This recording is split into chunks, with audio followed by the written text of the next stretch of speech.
সামনে কিন্তু রমজান মাস আসতেছে, বর্তমানে শাবান মাস চলতেছে।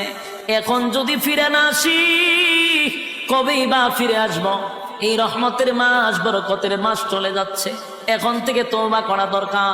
আল্লাহ আপনার হুকুম যা লঙ্ঘন করছি, তাম জিন্দেগির গুনার বোঝা মাথায় লইয়া নজরুলে রহমতের সময় যদি চোখের পানি গুলো ছেড়ে দিয়া কান্দেন আর বলেন, মালিক জীবনের সব গুনার উপরে লজ্জিত, আল্লাহ এতদিন আপনার হুকুম পালন করি নাই, আল্লাহ শয়তানের ওয়াসওয়াসায় পড়ে করছি গো, আপনি মাফ করে দেন। চোখের পানিগুলো ছেড়ে দিয়া যদি আল্লাহর দরবারে আপনি দরখাস্ত করেন, আমার আল্লাহ বলেন, বান্দারে যৌবনকালে যদি একবার ডাক দেস, আমি 70 বার বান্দা তোর ডাকে জবাব দিই।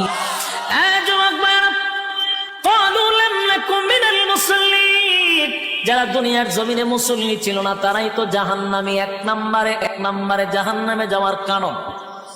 আল্লাহর নবী বলেন, উম্মতেরানি হাশরের মাঠে যদি হিসাব হয়, আউয়ালু মা ইউহাসাবু বিহিল আবদু ইয়াউমাল কিয়ামাতিস সালাহ, কিয়ামতের ময়দানে সর্বপ্রথম হিসাবটা হবে নামাজে।